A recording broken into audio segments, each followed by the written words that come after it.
Good morning one and all, and welcome to the video. This video I'll be teaching you how to read data from Mongo database in the best possible way.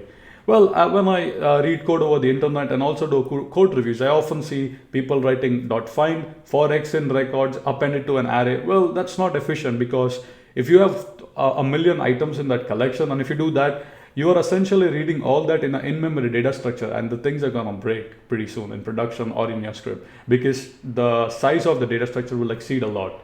This is why you want to use some of the best design pattern. This is why you want to use generators in Python. You want to know about these concepts.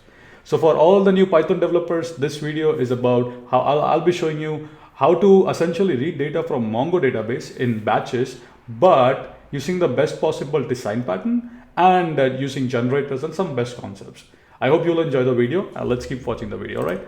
So I'm gonna copy some of the codes because I want to really keep the video small and sweet, because if I start typing all the code, it's gonna be a massive video, right?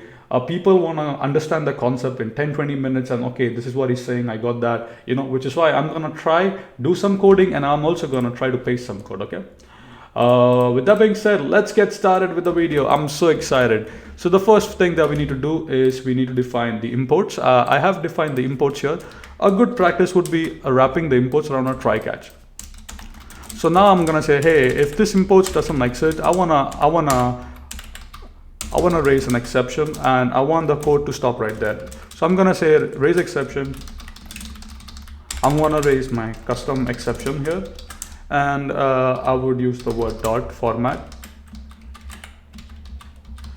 I think I gotta buy a new keyboard. Seems like I can't, when I'm typing, when I'm pressing a key, for some reason it doesn't respond sometimes, but it's fine. All right, so the next thing that I'm thinking is my concept is I'm gonna have a class called Mongo database, right? Here I'm gonna encapsulate all my variables, connection string, database, collection name, and as you can see, I'm doing it right here in a beautiful manner, okay? Now the next thing we need to do is we need to define a class called MongoDB. So over here, my thought process, as I said, I'm following a similar thought process as a connector design pattern that I showed you in my video previously. I'll leave that link in the description.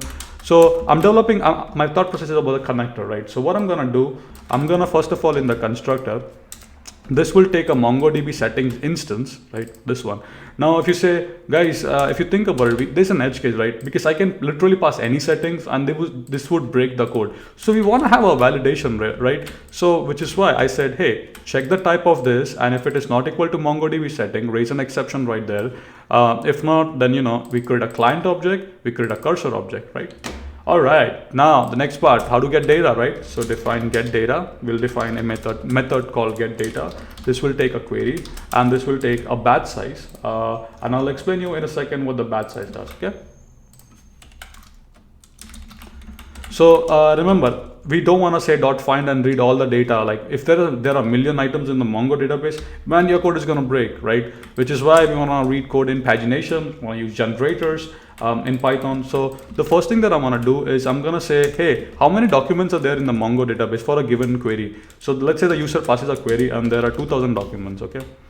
So if there are 2000 documents, then I want to calculate the total number of pages, okay? So I want to say total pages is equal to total count by Mongo size, which means if there are 2000 pages and if I'm reading 100 pages at a time, so I get a total pages, like how many for loop, what I'm saying is this will tell me the for loop, how many times it need to iterate. All right, so then we define the page size, okay? Now what we gotta do is we gotta have a simple edge case, because the edge case is here. Now if you think about it, let's say your batch size is 100, right? Let's say your batch size is 100 and your total item is 20. So in this case, you said I want to have the batch size as 100 and the total item is 20. Your code is gonna fail because there's an edge case, right? Because if you see here, total count, that's 20 divided by 100 modulo will give you the number 0. So in theory, there's only one page here, right? So which is why we have to take care of an edge case, right? So we'll take care of the edge case by saying if total count modulo Mongo batch size is not equal to 0, then page number is equal to total page plus 1. Total page is 0 plus 1, so now the total page would be 1, because now there's only one page, right? Now here is the part that I wanted to show you. Like a lot of people, newbie people, they simply don't use generators in Python. Well, you should use generators as I said. So now we are saying for page number in range, total pages plus 1. Okay, we come inside the loop and then we wanna do the pagination logic. So we'll have the skip and we'll take the cursor. Remember we defined the cursor on the constructor, right? And I'll explain you in a second what this does. Okay, so give me 1 second. I think we are missing a sort. What we could do is we could actually sort all the documents. We could have it on a constructor level. Okay, guys, let me explain you what this does. Okay, so what you're saying is, say, for example, 2000 divided by 100, whatever that page number is. So I want to have a for loop that iterates over there. The skip rows is equal to the page size, that's 100 into page number, the first time the page. So what I'm trying to say, so page number initial is 1. 1 minus 1 is 0, so the skip is 0. So now what this is going to do is it's going to say from 0 to limit size is page size, which is your Mongo batch. So from 0 to 100, then from 100, so the skip is going to keep changing, right? So it's like a window, right? So it's going to keep shifting this window, right? This is how you want to read it. Now, a lot of newbie people, don't do this. Return, no return. Use the word yield here, okay?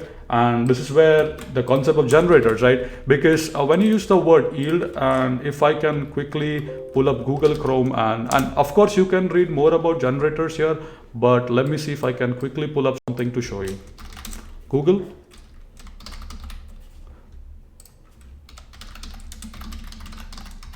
Even like the developer who made PyMongo, he also uses generator, because when you print out cursor, it essentially gives you an address like a generator object. You also want to do the similar approach, right? You want to use generators as much as possible and not iterators and exhaust your memory. But you could come here and read a little bit about generator. Let me see. Let me show you if I can show you the definitions here. I'm just going to read one of the definition. Generator function allows you to declare a function that behaves like an iterator. It can be used in a for loop. Now, what are the advantages and all? You can, of course, come here, read more. It basically improves performance and all, but I don't want to cover all that in this video. So my code is done, man. So I took care about the edge cases. Now this code is going to return the data in batches. So that's that. Now, how do we use this? Well, you don't wanna, this is a wrapper. So now what you're gonna do is you will have a connector object, and we are saying that essentially connector is an enum. We are creating a key called MongoDB QA, and the value is the instance. Here is where you would declare all the variables. Now the pattern is coming along pretty nicely, right? Now, if you remember, you don't want, or what I'm trying to say is you don't want to allow clients to create multiple instances of MongoDB. So which is why here you could enforce a rule for singleton design pattern. So I have written a small meta class. What this meta class does on a high level, and let me correct one small thing. I just want to correct the name, singleton. Okay, so this meta class essentially allows only creation of one and only one unique instance. So now I would essentially say meta class is equal to singleton. Now the user cannot create multiple instances, and the client will only access through a connector object. Okay.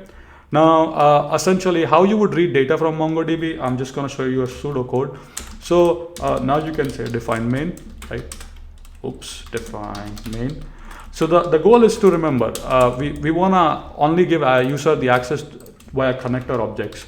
So the user is going to say connector. Now user is gonna say the word connector, whatever connector he wants to use. There might be MongoDB, SQL Server, right? So we'll say, user will say MongoDB QA. I want to connect to QA dot value. This is gonna give him the instance. Remember, instance of the class.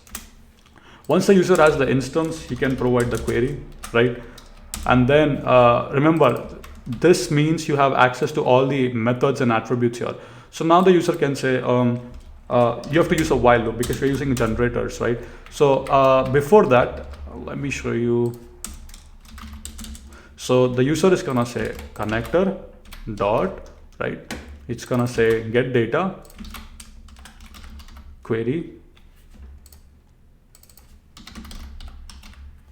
Okay, so once you provide that, remember this is gonna give you a generator object. So now you gotta say while true, right? We need an infinite loop, and you're gonna say try.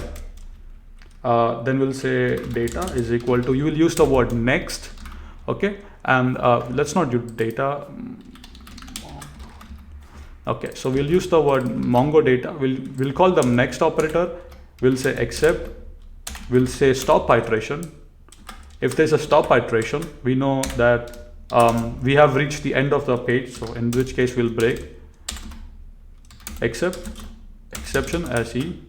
Any other exception we wanna, or we can use the word continue or pass, whatever they works for you. This is how you want to read data from MongoDB. Not just like what I've seen with people, you know, and I'm just gonna write a pseudocode and show you. People do this for, okay, so say you have a cursor, right? So you have a cursor, see your cursor. So whatever, self, I'm just gonna use a word. So whatever, Mongo client, they will use the word find. They will do like this. Then they'll say for x in cursor. And as I said, this is what I've seen people doing it, right? And then they'll declare an array on the top like this. No, don't do this, data.append. No, please don't do this, man. Use this design pattern, use generators. This is the way you wanna write scripts. This is the way you wanna read data. The same concept applies for any database. So say you're developing a migration script for SQL Server. You don't want to read all the data. You don't want to say select star everything. No, you want to read batches, chunks, and then have thread pool objects. Read 3 batches at a time, parallel processing. But yeah, hope this video helps. I'll leave the pseudocode in the description section below. Please check that out. Try it out. Type yourself, and hopefully this will benefit you. With that being said, thank you so much for watching. If you have any more questions, list your question in the comments. I would be very happy to help you out. Once again, keep smiling, keep programming, and see you guys in the next video.